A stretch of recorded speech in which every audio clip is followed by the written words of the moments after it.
Welcome to the Freedom CEO podcast. It's about becoming the chief decision maker over your life in order to step into a life of freedom. From business, health, wealth, charity, and giving back to just doing life on your own terms. I am your host, Shae and Huda. I am an award-winning activist, change maker, and a multifaceted impact entrepreneur with over a decade of experience in business, philanthropy, and health and wellness. In this space, I'm going to be bringing you insights, not just from me, but from incredible thought leaders around the globe to help you start making decisions towards living a life of freedom so you can live a life you love. Are you ready, guys? Because we are going all in.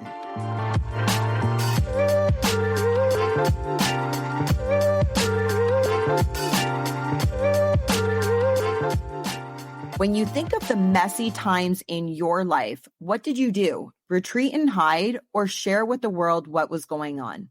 Most of us try to hide our mess from everyone else, yet it's the mess that actually unites us. It's where we find common ground from what each other has been through.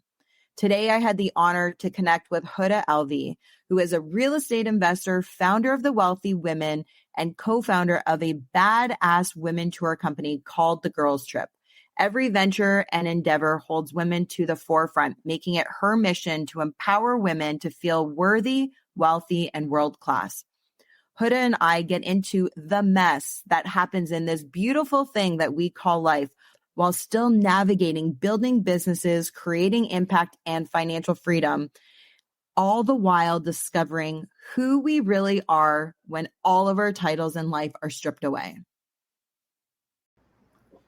I know that I've said on the podcast before that I could go Joe Rogan with this person, and I'm going to say it again, because when people are willing to share their stories, who are complete badasses, who are strong, who have gone through a lot, it's really hard to cram and have a conversation in under an hour, even 30 minutes around their journey.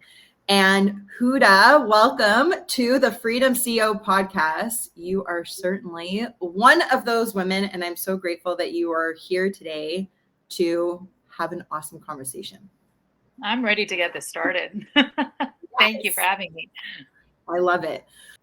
You know, we were starting to talk offline about when I was thinking of who do I want to have come on for the Freedom CEO podcast. This isn't just a podcast on business, entrepreneurship, health, wellness, but really around people who in these different areas of their life have gone out of their way to seek freedom in these areas, whether it's in a relationship, a marriage, within a culture, within business, within finances.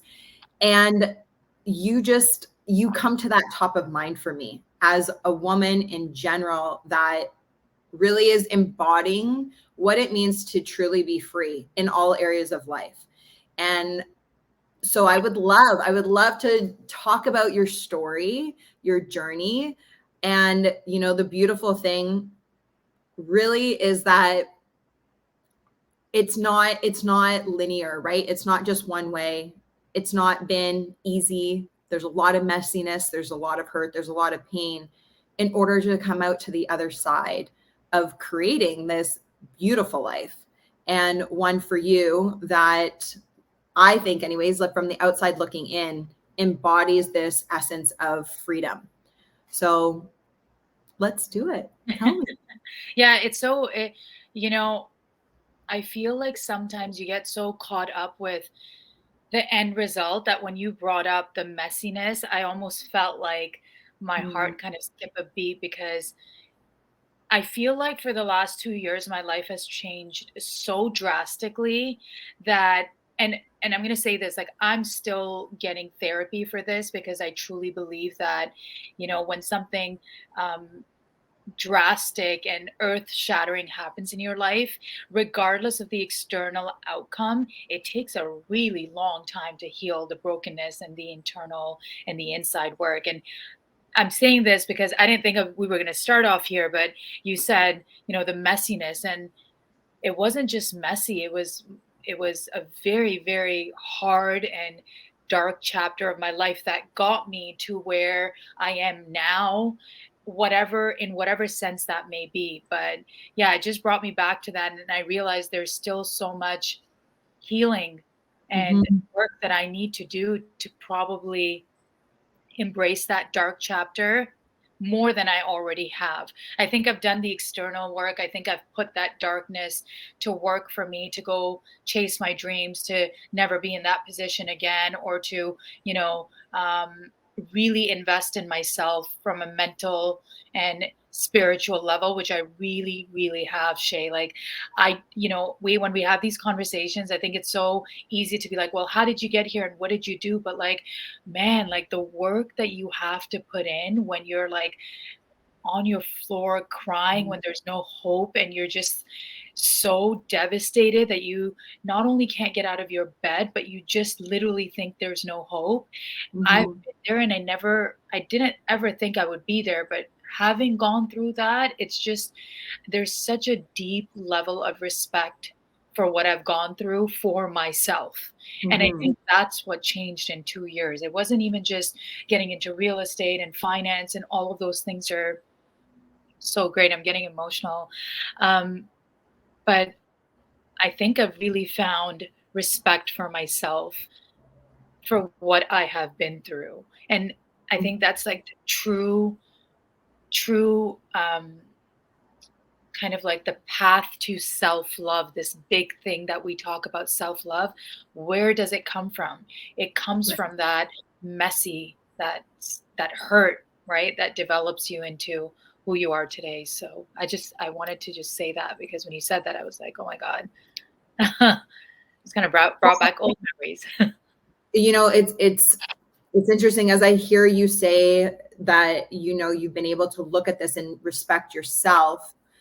There's other phrases, or terminology that people might, for me, I translate and relate it to where it can be the shadow work, Mm, right? Like it's like looking deep within. And in order to really evolve as who you are today and to grow to the next step, to you have to embrace it all, yeah, not just the good, the easy times, the happier times, but you really have to look back in your life and you have to acknowledge what has happened.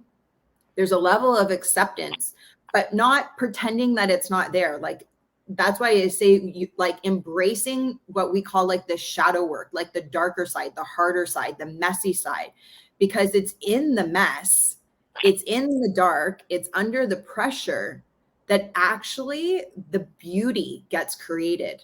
If you do the work to heal, which you're actively doing as you're mentioning, then it pushes you forward and you start growing through that.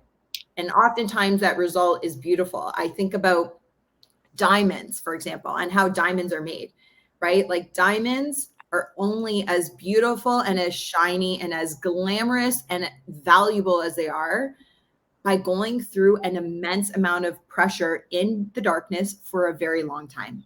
absolutely. Completely agree.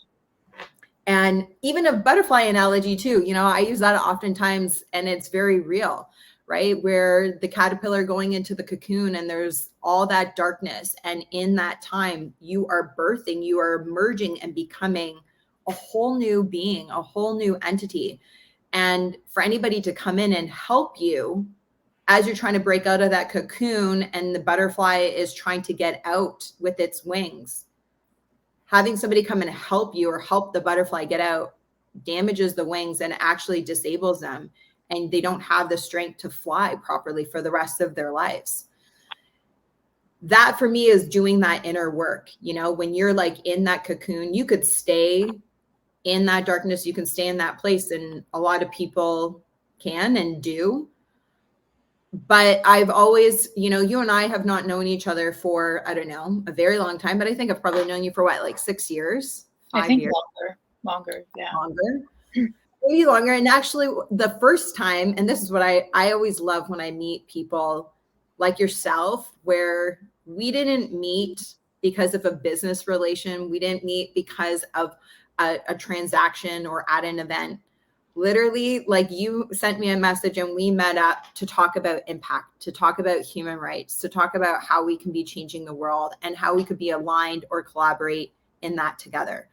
And that for me is I just love conversations like that, as you know. Like, I think they're just, it's part of why I'm here, and it's like my purpose. But I think for you, and looking at your journey and your story, you've been so open and vulnerable of what kind of doing this, like the roller coaster of life, where most people do that behind closed doors. You've taken your time to do that behind closed doors, but then you've shared it with people to go, yeah, this is the real, this is the raw, this is me, this is the hurt, this is the pain. And for those listening, they might not know you. I would love if you're open to just share a bit of your journey of whatever you want to share, because you've been through a lot. You've gone through a lot. I think a lot of us have. Yeah. To sum it up, I think we just got into the depth of the messiness, which I love. And I wanted to touch on your word of impact, because that is how we met. Yeah, well, I don't even know where to start. It's a long kind of journey, but I guess to sum it up, I would say, last 3 years have been probably the most impactful years, and for myself as a woman, and actually growing at a personal level than anything else. And that's Mhm. now translated in my business, which is what I feel that I'm getting recognized a lot more for. But it's Mhm. really the personal journey that got me there. And that was in 2020, going through a separation with my husband. And I don't even want to say separation. The reality and the truth is that I was actually just kind of left. My husband decided to end our marriage out of nowhere. Like, it was 3 days before COVID, I think. And all of a sudden, I think he was going through some dark, deep chapters in his life as a man. And I think that this midlife crisis is real, because I've experienced it with my husband and we are back together. But now, when I look back in hindsight to see all that kind of came to transpire at that time in March 2020, like right in the middle of COVID, in the middle of the pandemic, my husband decided he didn't want to be with us. He didn't want the marriage anymore. And for Mhm. someone that's invested majority of the past like 10 years, really putting the marriage and the relationship to the forefront of everything that I do, I have always been an impact driven woman. I've always been someone that has been really honest and true to myself. And so my marriage was kind of like this pedestal of success. To be honest, it was, I had gone through a divorce, and previously, prior to my husband, I was 18 when I got married. I was a teenage, I had a teen pregnancy. I was 19 when I was pregnant with my daughter, and that marriage lasted only 3 years. I had both of my kids, and I was in an extremely unhappy marriage. Um, and when I was going through that divorce, I had met my husband. So he was really like my rock from Mhm. the age of like 21 all the way up until 35. And that's a long time to be with someone. And we lasted all those years dating. He has a child, so we were also a blended family. We dated for 5 years. We got married. And after we got married, from what I thought, life was good. I was invested in my marriage. I was building my business and doing all of these things. But, you sometimes you just really never know how things can unfold. And that was my 2020. So when my husband asked for a divorce and a separation, my world was rocked. Like, everything that I thought was true, and that I believed in, like true values, just kind of like taken away from me. So I feel like I was not only questioning all this stuff that I had built, but I was questioning things like faith, questioning Mhm. things like value, questioning things like my worth, which, now that I look back, it's such a beautiful lesson that I had, maybe like many other women, put my worth into the value of my marriage and someone else. And I would have probably continued to do that as long as we were married, unless and until that breakdown came. So Right. 100%, I was extremely devastated. However, 2 years later, when I look back, I'm so grateful that that happened. But when I was going through that dark chapter, I remember my friends kind of being like, trust me, you're going to get out of this. So trust me, it's going to be fine. And haven't you seen last month you were here, but this month you're here? I couldn't see none of Mhm. that. Like, honestly, I was just like, I don't see none of that. I don't know what you guys are talking about. I'm still crying every day. I'm still broken every single day. I don't know how I'm going to make it around. So, just for reference, that's sort of my story. I start my story for my rebirth at the age of 35 because everything before that is on my Instagram. It's there. I ran a business, I got divorced, I got remarried, and I shared that very openly because I am South Asian, I'm a diverse woman, I'm a Muslim woman to have to go through a divorce and then get remarried again and then to have stepchildren and be a blended family. That was already my hurdle. I thought that was my story, for so Sure. long. I Yes. did. And Yes. till the separation happened, that completely, I really do feel it's a rebirth because I'm no longer the same Huda I was before that, and I'm a completely different person. It's 100% an identity shift. I'm grateful for it happening. Now, when we were talking about the beginning of this conversation, the emotional mess, I still have to conquer, heal from that because it was so devastating and so quick for all the changes it caused in my life. I'm still trying to cope with that, to be honest. I'm still a woman. I'm still hurt. Mhm. I still went through all of that, but I've learned to take my time to understand myself and to come out of that chapter in my life to make a bigger impact and to do more in my life. And so, I think of there's a lot that you just shared from, when you're being like 18 and being married, then becoming a mom, and all of these culturally as well, right? Around religion, but then also just like country culture. Um, there's so much that's wrapped around identity.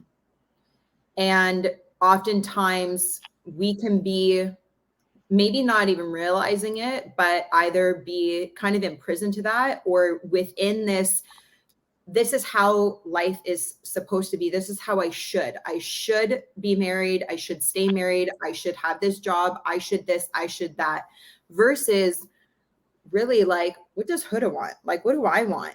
Right? What does Shae want? And finding that own liberation within self to then create in these like past couple of years of being in it, being in the hard, being in the dark, being in this separation time, and you're talking about a rebirth. Is part of that for you finding a new identity, creating a new identity for yourself? Is it needing to let go of past stories and narratives of how you thought life was going to be versus like how you want to build it now? Yeah. So when we talk about identity shift, I remember being on a call with my therapist right after my separation. I got myself a therapist right away. I had done so much inner work that I sort of knew the steps to what I had to do, but Mhm.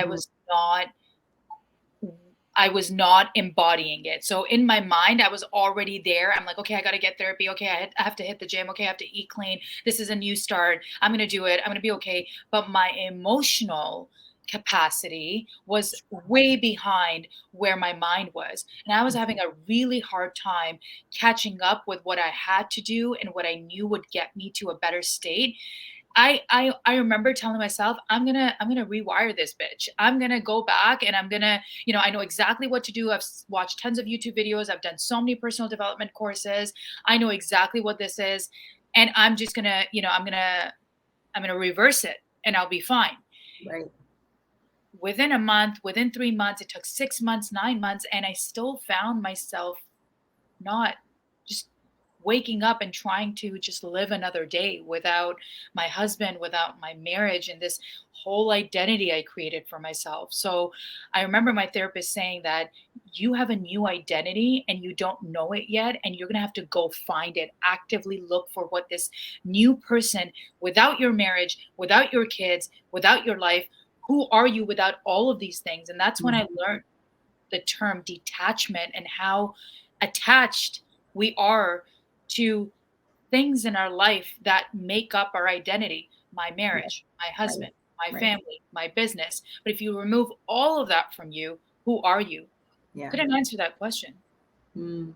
I think I understand it a lot better, but my new identity now is also attached to this new version of me and this new business of mine and this new real estate career. So I'm still attached, but I think those attachments now fuel me because they have to do with just me versus my husband or my my marriage, and those things are all important to me. But I think I'm still building my new identity. I think we're forever building our new identity, right, Yeah. as we go through phases of life. Yeah. Yeah, and as you evolve, and it's interesting that you bring up like detachment, because I've spoken to different women throughout different periods of life. Like, even you hear this often, like when either a woman does get divorced or somebody even enters into retirement, or their kids, if you're a parent like you are, and their kids are 18, 19, and they go off to university, all of a sudden, more commonly, I think with women than with men, although men usually go through a midlife crisis, and that's their identity of like, who am I? What am I doing? What is my purpose? Whereas for a lot of females that are moms, right, when their kids go off to university and no longer need them, it's like, well, what is my purpose now? Where is my value now? And I've had these conversations with women before of going, you are incredible, and you are valuable, and you are worthy, and you are enough outside of being a wife, being a husband, being a mom, being a daughter, being a CEO, being, we're both realtors, being a realtor, all of these titles. But your Hmm. titles are not you. There are things you do, and some of them are gifts, like being a mom for yourself, right? Like that is a gift. But if something happens and that changes, you still exist. And it's like, you're like, who are you? And understanding like your value is not defined by certain titles that may be attributed to you. And that, I think, for a lot of people is really challenging to actually try to detach from, because we spend so much of our life within that identity. Well, even for yourself, right? Moving to Costa Rica and being in the jungle, going from Toronto, Yeah. that's a new identity, right? So Sure. who are you in the jungle? I mean, who are you outside of Toronto? And when it was COVID and you couldn't go out and you couldn't see your friends and you couldn't do all of those things that you wanted to show to the world you are, who are you in those four walls, right? And Mhm. I think when people went through a loss of a loved one, a separation, a divorce, a loss of a child, or losing their jobs, all that COVID period, what it did to us and who we came out after this, we all Sure. went through an identity crisis. I really Definitely. believe that. I think we all went through an identity crisis. And going back to midlife crisis, yeah, I mean, now that husband and I are back together, and when I ask him about the midlife crisis and what men go through when they are in a rut and they are in the deep and they are going, it's sometimes these extreme levels of decision making that forever kind of either falls into regret or remorse or Mhm. healing or growth. And what it did for my husband, and I think for both of us, he grew as a person and he grew for himself, not for me, not for the kids, not for a marriage, for himself, to understand and realize that his midlife crisis needed to be healed. And it came out in the way of a divorce and a separation.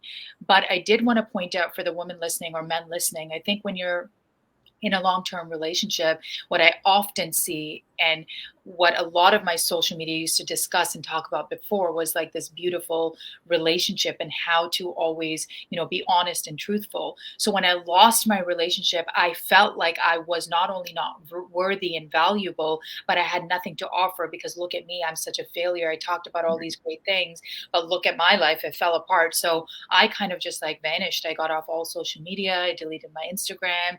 I had a very hard time speaking to people.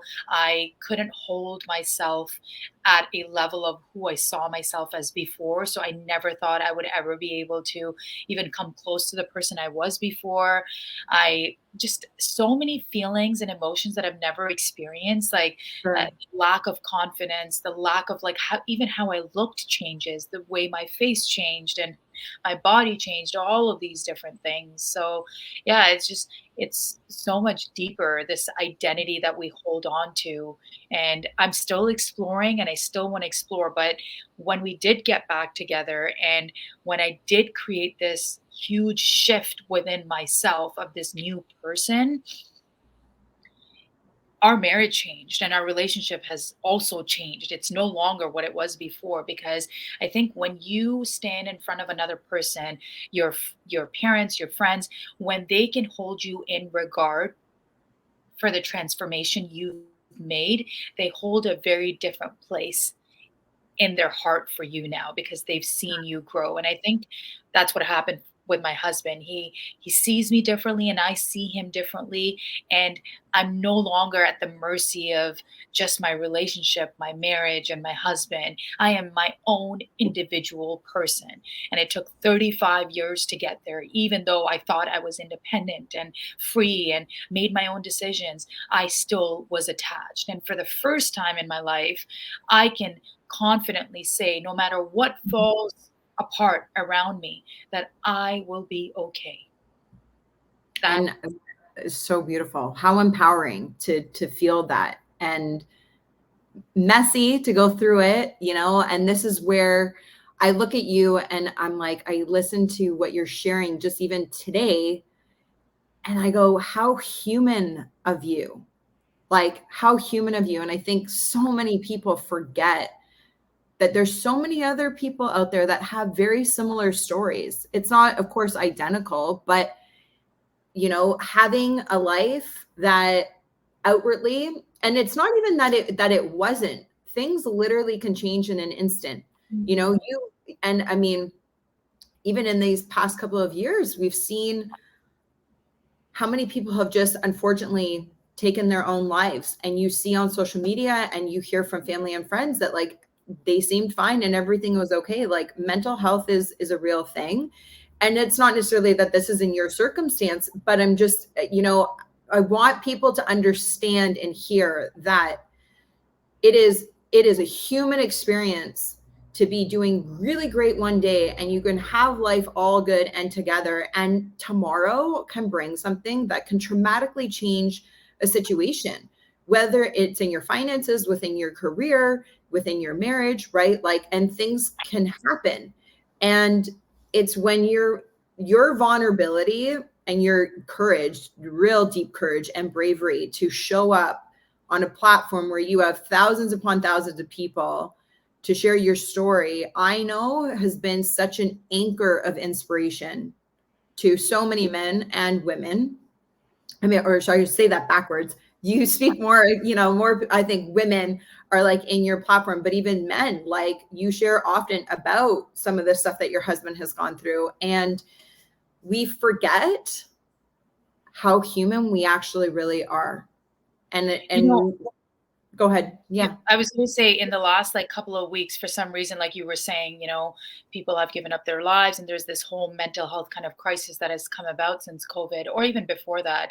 But there's like some really big, powerful influencers that I've followed and business leaders that have sort of given up on their businesses or what we thought drove them and made them so successful because deep down inside it wasn't. So I think we just, because of social media, again, it's so imperative to show up real and authentic because there's so many people watching and already making preconceived judgment on your success and on what you show to the world. So yes, 100% we want to show our accomplishments and so forth, but it's also vitally important to have this podcast in place and have this, authentic stories of vulnerability, divorce, separation, death, loss being shared equally. And I was going to get to like now in the last 2 years. I speak a lot about, and I'm building my business. I'm a real estate agent and a real estate investor. So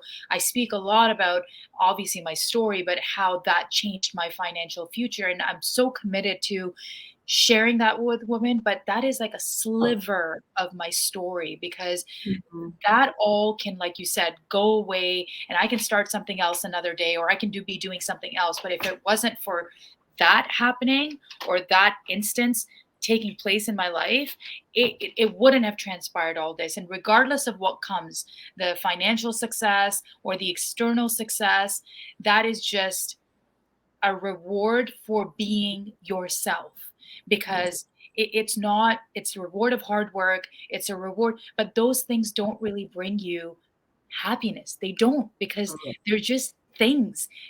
I can't say money bought me a house, great, but a house doesn't make me happy, because a home is what makes me happy when I have my family there and dinners around the dining table. So I think there's so many levels to crack here, but we are living in a world where, and especially me, when I talk about real estate and finance, it's one of those things where people just want to be rich and want to be wealthy and want all these things because our lifestyle has changed. And you see so many, even my kids, they're teenagers, and they talk about wanting financial freedom and wanting to buy Lamborghinis and Ferraris and um branded clothes and all these different things. And it's because of what they see. And if all we see are, if all we see is this platform of just things and materialistic things, I think we're missing the point, right? That's a reward of our hard work and what we do. So I didn't think personally that our conversation was going to go so personal, and I'm loving it, because most of the time I'm talking about real estate, and I'm sure you too, right? But this is where, like, if anyone's listening, this is where the real information is. Like, you want to know how to become rich, you want to know how to become financially free, you want to learn how to become confident. It all comes down to the mess, like the stuff that we're talking about right now, the identity, the mess, the anger, the therapy, the mental health crisis, how COVID changed us, and just Yeah. these really important topics.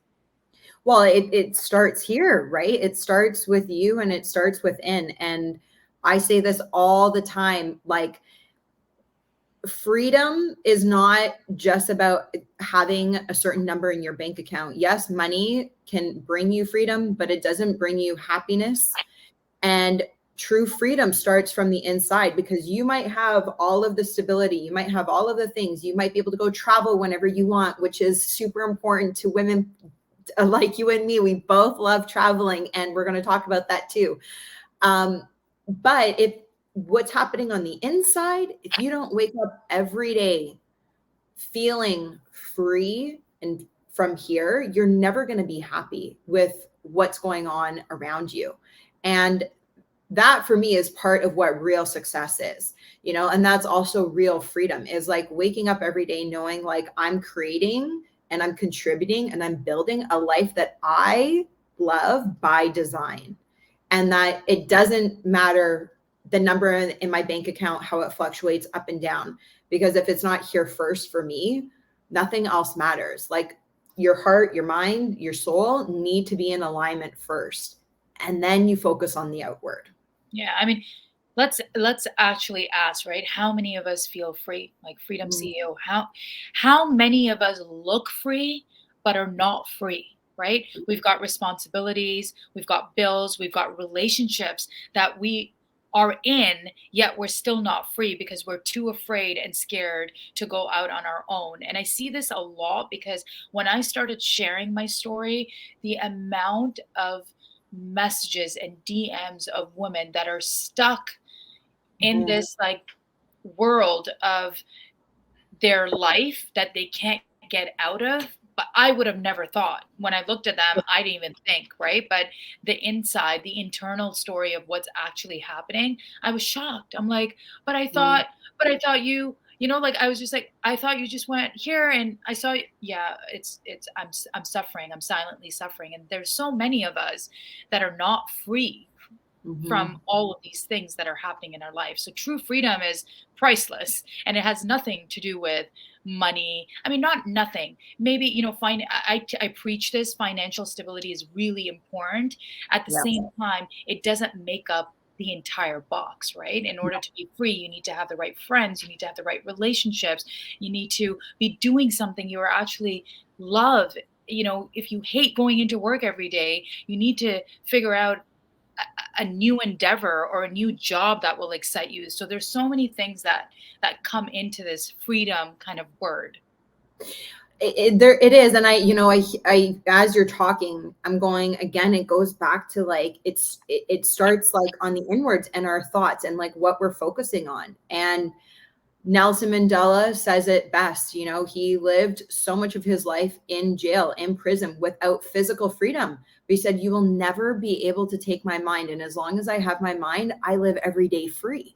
Even though he was captive in a cell for year after year, and he was filled with some of the most love this planet in your and my lifetime, anyways, has ever seen.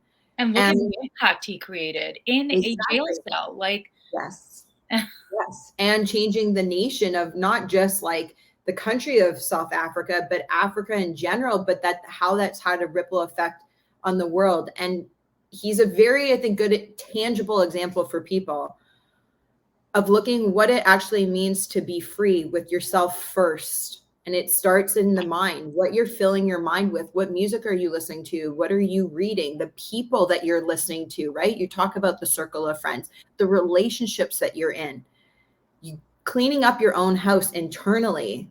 And then you can continue to build that foundation, right? To actually be able to enjoy some of those external, maybe freedoms, right? Of being able to travel, having the house, having the business and all of that. But again, if you're not free on the inside, driving that car, the Lamborghini, that Ferrari doesn't bring you any more pleasure because you're not free on the internal. yeah, absolutely. I was reading The Monk Who Sold His Ferrari. I'm late to the game. Yes. I read it last year. And there's one part of the book that I always think about. And he talks about our mind being either a garden or being sort of like left to die, where the plants and the grass is, just frail and yellow and there's weeds growing. And, if Mhm. you're able to look at your mind as this beautiful garden where you're planting the seeds and eventually the flowers will bloom and it's nice and sunny there. It's a good place to live.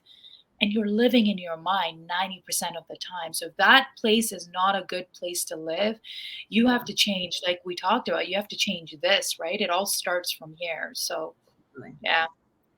Okay, so I want to go into the real estate. I want to shift Yeah. gears just a tad because I think to people maybe who have followed you over the years, I say you kind of played the wild card of getting into real estate.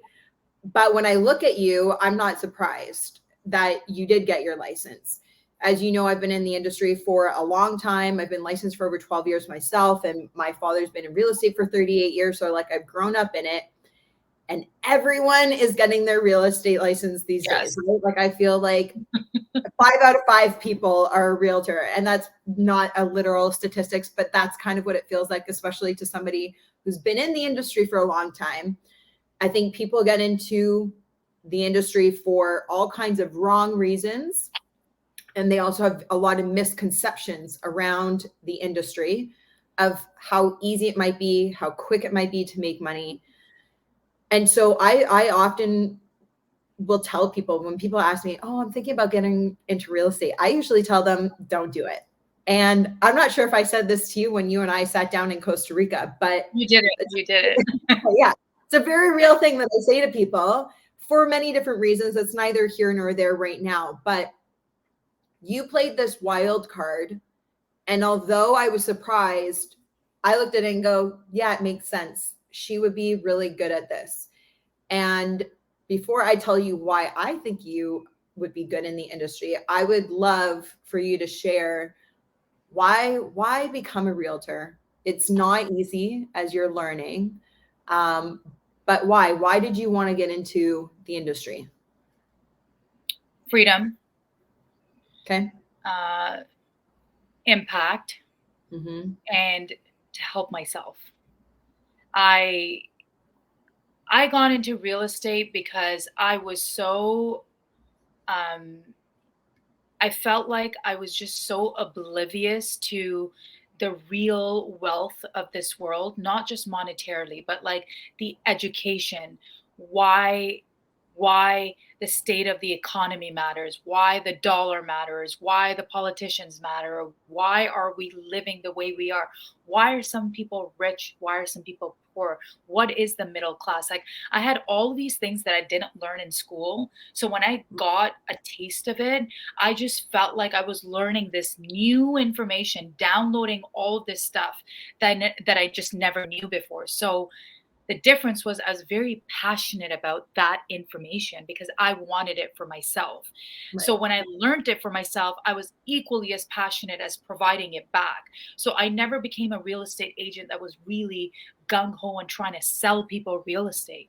I just really wanted to help people understand what real estate really is, Right. what an agent's job really is, why, if you're buying a piece of asset, why you should be buying that and where you should be buying that. And you're right. I think a lot of people in real estate, and I want to talk more about this, that look and just automatically assume that you have a lot of money or that you should be driving a really nice car, you should be wearing. And I think our industry is first impressions first. You got to look the part, you got to look great, but they are not imperative to being successful in the business. And I share this because if you asked me 5 years ago or 10 years ago, if I walked around with my Louis bag, which I don't have anymore, I probably was the prime example of someone that exuded success externally.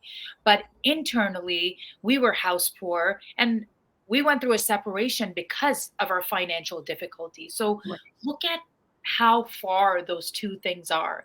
And now that I do have real estate and I do invest in real estate, I still drive around my Honda Accord.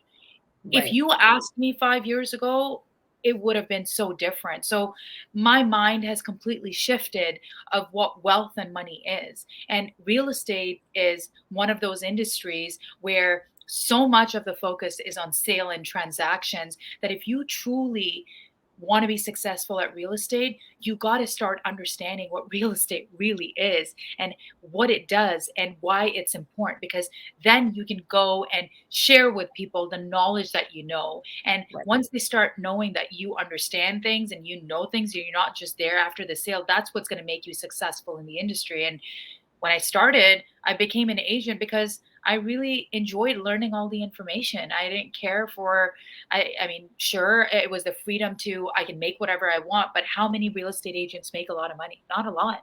A lot of Yeah. them don't even sell homes. You know this. I know this. I've been in the Yeah. industry for less than 3 years, and I've seen so many agents kind of just sitting on the sideline. So it's not for everyone. And you're right. Not everyone should do it because it's not a lottery ticket that's just going to get you to from point A to point B in a few short years. It doesn't Yeah. happen for everyone.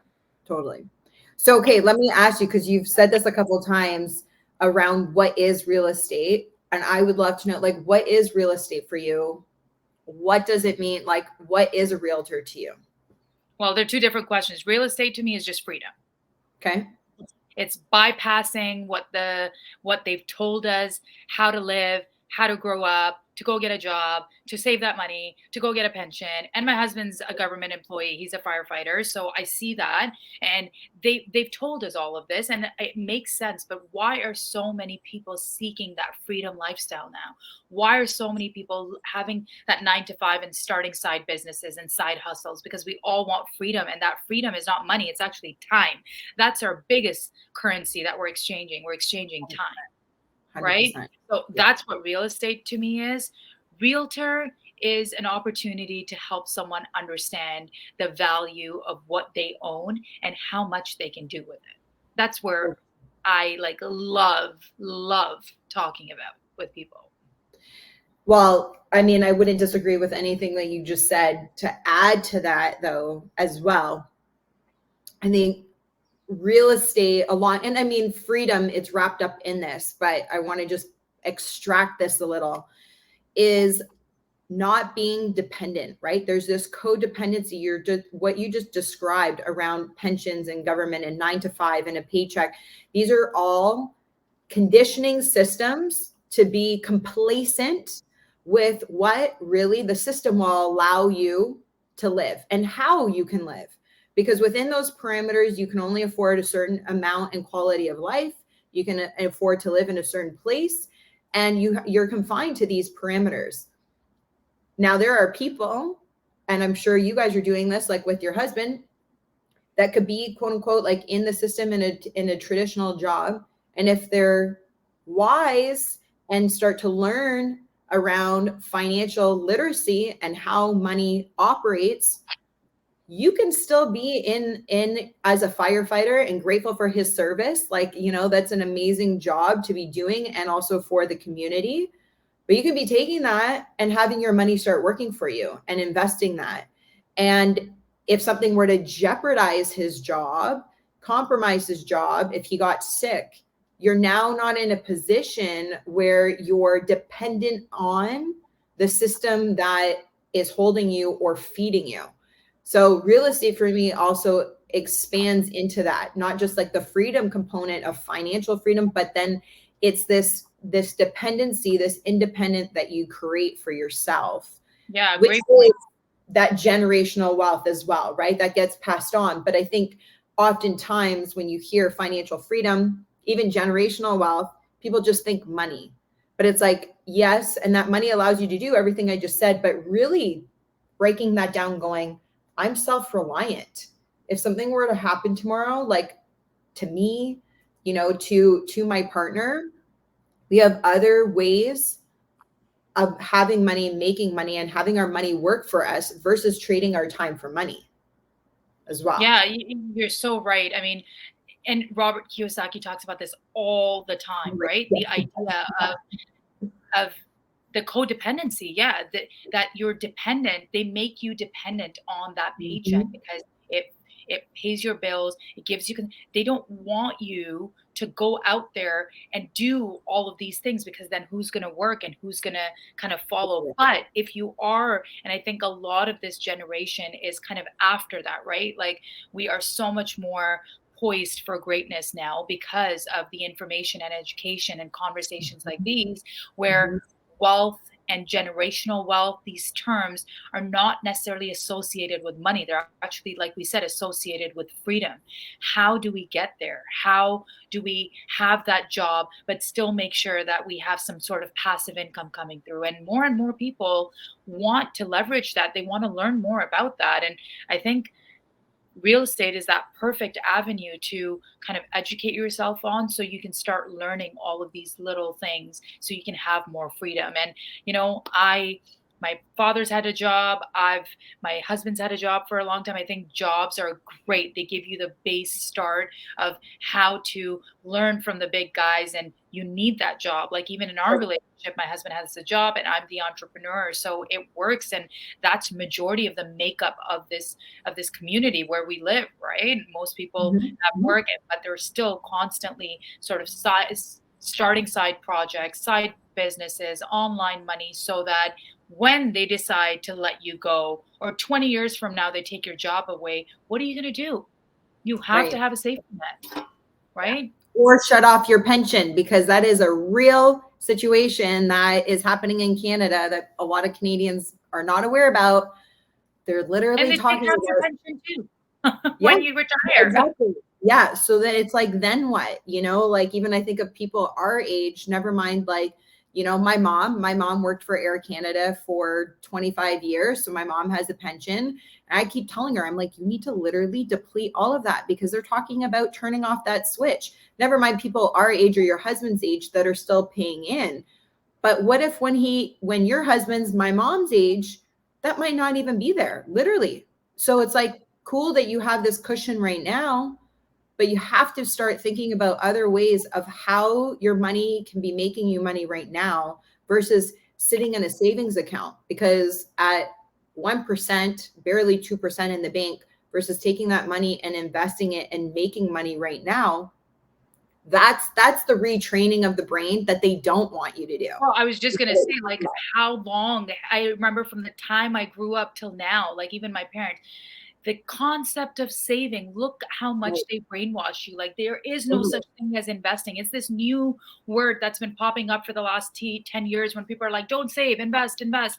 I didn't know that. There's Sure. still so many people probably listening in that, you have your money in the bank account, but it's not in the bank account. It's not there. Totally. You see it on your screen. You see the number, but have you gone and checked if that money is in your bank account? It's not, because then the Yeah. banks go and take your money and lend it out somewhere else and make their own money. I mean, this is a Totally. deeper conversation, but the concept of saving is just brainwashed for us to think that that's the only way for us to eventually retire or have money in the bank account, that, $50 that you save every single week, or that few $100s that you end up putting aside. But saving is not going to get you to freedom. Investing is going to get you to freedom, whatever that freedom means for you. That could be a vacation. That could be retiring your parents. That could be selling off your house, moving to another country, whatever Yes. freedom means to you. 100%, 100%. And again, it puts your dependency on yourself and not outsourcing your trust to a system that we're seeing over and over again in different areas in different ways, that it is seriously broken, So, okay, so let me ask you this, because you talk about having the Louis bag, but you were house poor. You're now in real estate. You've gone from owning no homes to, I believe now in less than 12 months, you purchased 5 homes. Is that right? Actually. 6. Yes. Okay. So from 0 to 6 in under 12 months, which can be very daunting, overwhelming for a lot of people. But there's creative ways of doing this. So I would love for you to shed some light on that for people listening. And it doesn't have to be 6 homes, right? Like, you don't have to go from 0 to 6 in 12 months, but I would suggest that sure.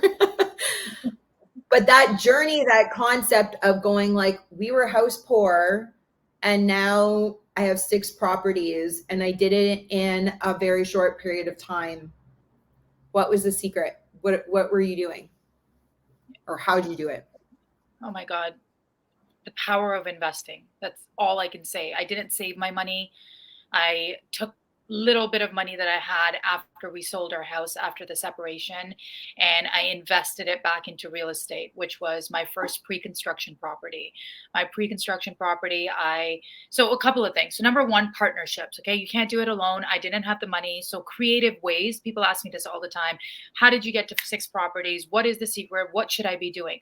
One, if you don't have the friends that might be interested in something like this, but deep down inside that you want financial freedom, and you want to do something, go find the right people. You'd be surprised how many people would be interested in purchasing real estate with you if you just put the word out there. Because there's another person that's equally in the same situation, that A, doesn't have the money, 2, might not have the credit, 3, might not be able to get mortgage approval, and 4, has never done it before. So they need someone to be with, right? So one, partnerships. That 3 of my properties, I can't even remember, but I think 3 or 4 of them were with partnerships with friends and siblings and other people, actually, where we thought the same and we said, let's partner up. Yep. The other way is through lines of credit, which they don't teach you. Lines of credit is a great way to borrow money from the banks that's not yours and use it towards something. So we did a lot of our renovations and our flips through lines of credit, which was not our own money. I mean, why would I go use my money when I can use the bank's money? So that's one. No one ever taught me that. And not to interrupt you, but your line of credit is 90% of the time the interest rate is lower than what your mortgage rate would be. So from a borrowing standpoint as well, it's even better. And after a year of you having your line of credit out, oftentimes you can renegotiate your interest rate to be lower. I literally just did mine about like 7 months ago. I just was talking to my banker. I'm like, listen, I want a lower rate. What can you do? And he's like, yeah, you know what? Let me see. If you don't ask, you don't know. Yeah. Right. For starters, the worst, he's going to come back and go, no, sorry, we can't do anything. Okay, fine. At least I asked. But that is another little tip for people. Like, yes, 100% you want to borrow and use other people's money versus your own.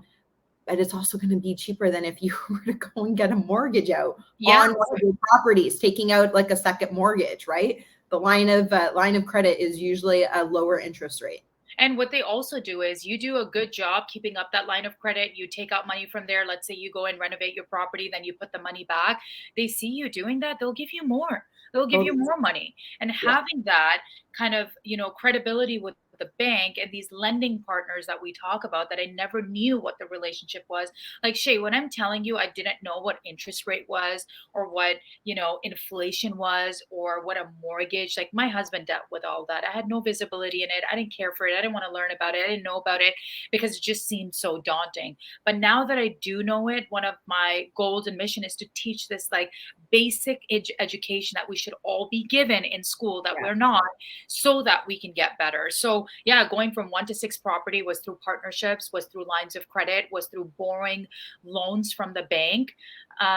What else did we do? By that time, one of the properties made money after we flipped it. So one of my biggest success was taking a property that was undervalued and it was right at the cusp of COVID, right timing. We put renovation money into it. This is how we started. We didn't have that much money. We Mhm. renovated the property and it sold for a ridiculous amount. So when we got those profits back and we paid people back that we borrowed money from, because we didn't really have money to put down on this house, we Right. only had like 8-10%, but we borrowed money from other people. And when we finally got that money that we actually made in profit, I realized that nothing changed other than what I learned. Like, I didn't want to go buy anything. I didn't want to go spend that money. I was the same person before I had it and after I had it. But now what I did have was a new appreciation of, wait, you take this and you grow it and then you multiply it. So Totally. that's what happened with me. I was so invested and kind of addicted to the process of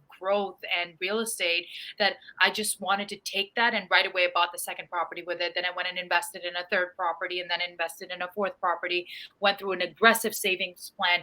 We looked at our finances every single week. How much money is coming in? Okay, let's take this money, put it here. It was an active plan. You can't get from 1 to 2 or even start investing unless and until you're willing to Right. actively sit down and look at your money and see where it's going, what you want to do with it, and have some help. Have some people around you that are on the same kind of level as you. I changed my circle a little bit. I started hanging out and educating myself and being in environments where I'd learn more instead of just, putting my time somewhere else. So it's a complete shift, right? Your circle changes, your network changes, your education level changes. I don't listen to music. I only listen to podcasts. I read. I'm always working. So that's bound to create something, some level of success. Yes. Yeah. I love it. And those are like amazing tips. And this is why I say to people, you either make an excuse or you make it happen. And instead of going like, what, start asking how. Like, how can I come up with the funds? How can I make this happen? And when you focus on that, it starts coming to you. And like you said, putting something into action, asking people. And there's all kinds of people that are looking for good investment opportunities, that might be in the same situation. And that's why I wanted to ask you. I just think it's so valuable for people to hear. You can go from 0 to 6 in a short period of time. And if you can do it, as much as I love you, you Anyone don't can have do to it. depend on Well, anybody else. forget Anyone can do zero. it. Yeah, forget zero. We went from literally house poor to like a separation because of our finances and the stress and living this day to day paycheck life and not having enough money to sort of like breathe and do whatever we want. Even though I was an entrepreneur, my kind of, my finances fluctuated. I did make a lot of money during my, 20s, but I spent it Yes, all. I didn't buy real of course. estate. I took vacations and all of that. And I wouldn't say I regret it, but I wish I was wiser to invest it because, Sure. the older that you get, the more risk averse you get. And I talk to so many women that are now kind of leveraging and saying, well, I saw you did it. I feel like I can do it. What should I do? And the first thing is like, literally making the decision that you want to do it, versus, yeah, I don't know, but I don't, but and that's, and so I don't rebuttal when people say, Right. but I can, or I don't, because it's more of a deeper, it's more than just that, right? It's the fear, it's, having the right mindset, it's having the right people in your life. There's so many things, but yeah, I mean, going to 0 to 6 has taught me so many lessons. Oh my God, the market also flipped on us. So no, did I make money on everything? Am I like filthy rich, if that's the question? No. Have I learned a lot in the last 12 months? Yes. Have I Yeah, learned how to, have I learned what real estate can do, what my kids can, like, have I educated myself? That's like the most valuable lesson or anything that I've learned out of doing this in the last 2 years is the education and my level of expertise. It's I love completely that. shifted. I love that. Okay, Yeah, we can. well, I have to ask you this as well. We're going to shift. I'm going to shift. We're still going to be in business. But before I let you go, I want to talk about what you've just announced is back. If you follow Huda, then you know, but the girls' trip is back.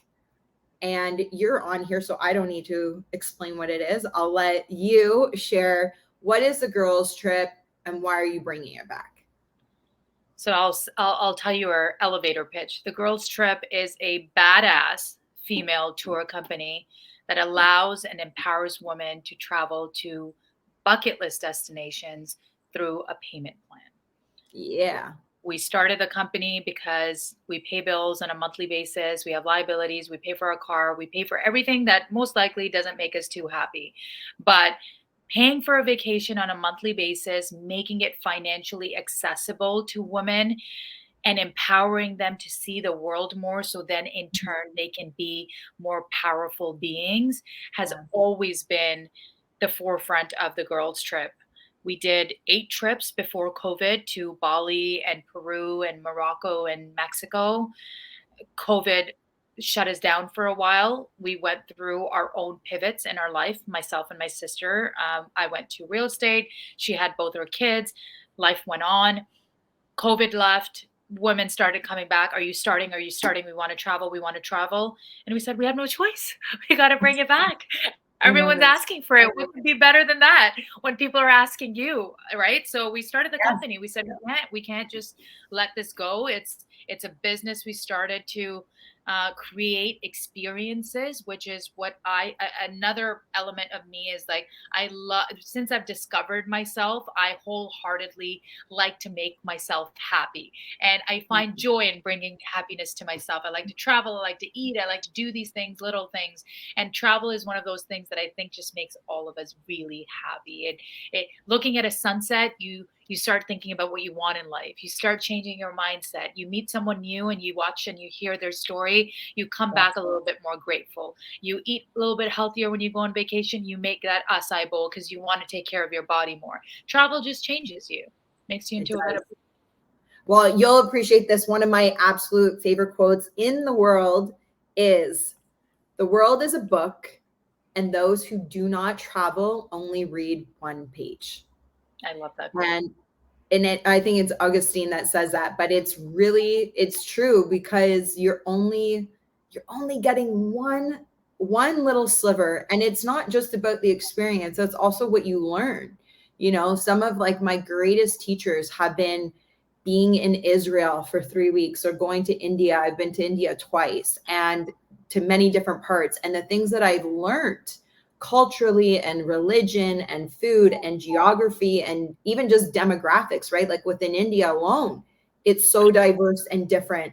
And as much as you might read about that somewhere or have friends, in Toronto, that some are from Punjab, some are from like New Delhi or whatever, you don't really understand it until you go and you touch it, you see it, you feel it. And then on top of everything, the food, the experiences, the sunsets, all of which you're talking about. I love it. Travel is such a huge part of me and my DNA and the importance of life and rejuvenating, coming up with new ideas, refreshing, releasing, de-stressing, all of these things. And so I saw that it was back. I was like, we got to talk about this because it's super exciting. And I love the structure that you provide. And for those of you guys who maybe haven't seen this is not just like, I'm going to go to like Costa Rica or go to Bali and I have this payment plan. Like the way, if you don't know Huda by now, she is all about the class and all about the lugs. Like this is going to be an experience to remember. The places that you're staying, to like how the travel and the accommodations that you're in, the food that you're eating are all 5-star. you know, and you really cultivate this beautiful experience that you make it affordable and approachable for anybody to be able to go on your trips. Yeah, I mean, I travel to these destinations. I scope everything out. I look at our tour partners, make sure they're ethical, they're local, and we're trying our best to make sure our new partners and moving forward are more female based and women based, because that's who we are, right? We want women to travel, and yeah, so we really put all. Everything's an experience for us. We want people to leave feeling like they just had not just a trip, but they really came back as a different person. And we've had that. We've had women come back that moved to Costa Rica after, and we've had women that are lifelong friends. We've had so many incredible stories from our travels that it's been great. But I was going to say, you know what they say about India, right? Well, there's a few things they say about India, so go ahead. I was going to say, you go to India, like I want to backpack India. I've been dying. I want to. They say India's not somewhere you go to travel. India is somewhere you go to experience, because it's just a different level of travel. So wow, kudos to you. I'm sure that was a very eye-opening trip. You know, I say often that India's a country that you will either absolutely love it or you will hate it, and the thought of India will turn you off for a very long time. In India, you will experience the extremes of everything in life, from extreme wealth with extreme poverty at the gate of that house, palace, really whatever you want to kind of call it, but like that place, to the smells, where you will smell the most beautiful, tasteful thing, to gut wrenching, like you want to instant vomit, to the colors. Like the colors are like the most extreme. I mean, it's a culture of extreme. It's also a country where there's like 3 major religions in the world that are there. You can't help but to go to India and feel something, no matter what your belief system is. And it is definitely a teacher. So yeah, you go through, and it's funny when you ask me that. This is what I know about India, what they say. That's why I said, well, it depends on what you're asking me. What is it? So people tell me that you need 3 things in India. You need a good horn, good brakes, and good luck. Because the driving itself in India, I've been told many times that it is like a river that's going downstream rushing. You don't ever pay attention to what's going on behind you, only what's in front of you. And this is why you need the good horn, the good brakes, and the good luck. You didn't drive, did you? I didn't drive, no. Okay, although I think I could handle Delhi driving, but no, I did not drive. Yeah. Even when I was like over in Vietnam, like the traffic there and the craziness, I'm like, this is nothing compared to India. But I will tell you, Toronto traffic is way worse than Delhi. In Delhi, it's controlled chaos. For them, it makes sense. It's like if something is in the middle of the road, you just go around it. In Toronto, we wait for hours, right? We just wait. And so That's it's true. like, why would we do this? We go around, and it's like, for us, we just sit there, you know? So when did you go to India? I was there, I was there in 2008. Okay. And again in 2012, I want to say, like in and around that. Yeah. The whole kind of. So I was there. Well, I went to a lot of places. Like I've been to Varanasi, Amritsar, Agra, New Delhi, oh my gosh. Bombay. No, Rajasthan? no, Calcutta. Calcutta. Okay. I've been to the Punjab, and then I've been up in the mountains in a town called Sabatu. I've been to some of the traditional, like more popular places, you know, like Agra, Amritsar, go see the Taj Mahal type thing. But I've also seen places in India and things in India that a tourist or somebody backpacking would like never go to. I've gone both times to India to do work. And one of those times was through my organization Freedom, as you know, which fights human trafficking. So I was in New Delhi for forced labor stuff. And then I was in Calcutta for sexual exploitation and sex trafficking.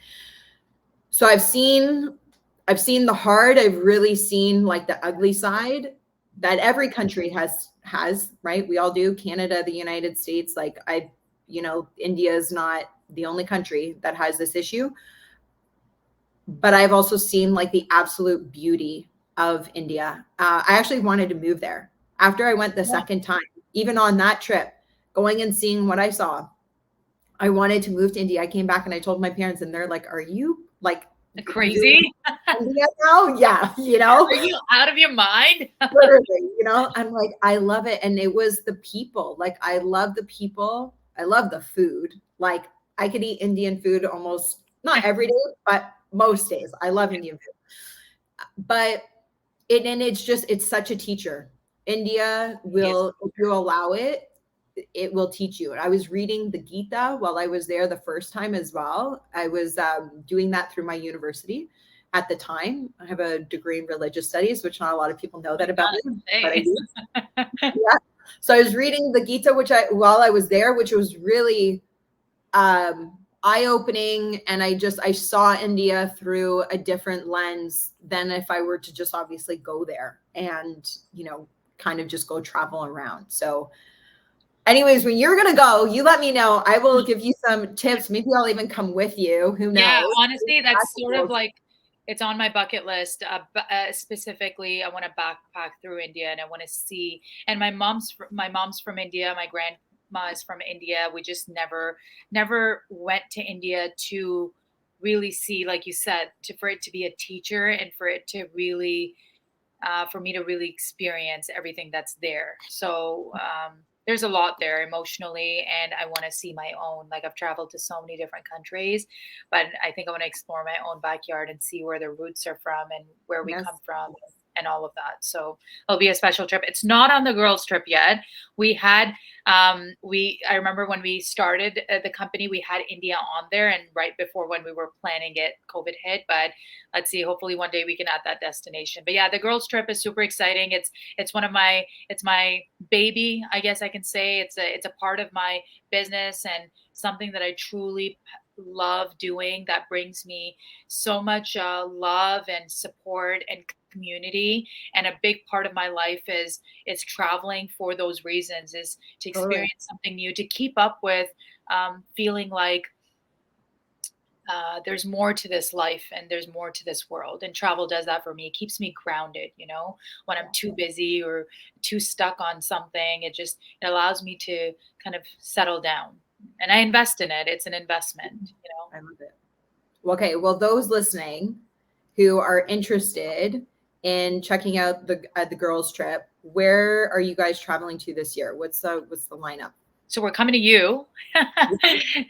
In November, we're in Costa Rica. In the summer, we're doing a local Canadian retreat, which we've never done before. And in 2024 is really where we're honing down in a lot of trips. We go to Colombia at the beginning of the year. We go to Bali at the end, near the fall. Then we go back to Costa Rica. And then we're probably going to add maybe another 2 new destinations in 2024. I love it. I love it. And if you're an entrepreneur, this is a good way to write off the trip as personal development. There's ways to be able to do that, right? Like we just shared how much learning traveling teaches you. So it is 100% an investment in yourself, which makes it a write-off for your business. So definitely make sure you get in touch with Huda. You have seen, if you're watching, her handles are here. I'm going to link everything up in the show notes as well. And be sure to follow and connect. She's doing amazing things. And Huda, I'm just so grateful for you to be here today. Before I let you go, because you're on the Freedom CEO podcast for good reason, I need to ask you to close out. When you think of being the CEO of your own life, the chief decision maker over your own life, how for you has that brought you freedom?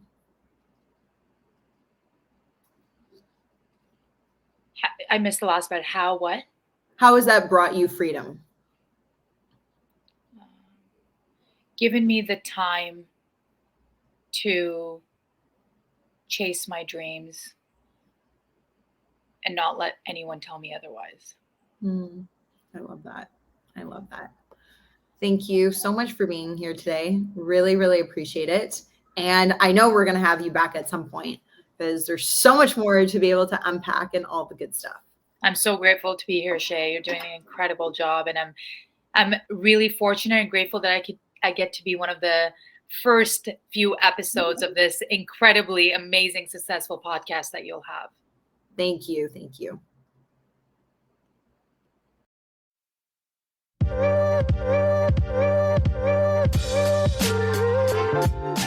Thanks for tuning into the Freedom CEO podcast. If you got value out of today's show, I would love for you to leave a review as it will help my show reach other people as well. You know what to do. Download this episode, click the like and subscribe button. If you feel like spreading more love, hop over to Instagram and share today's show in your stories.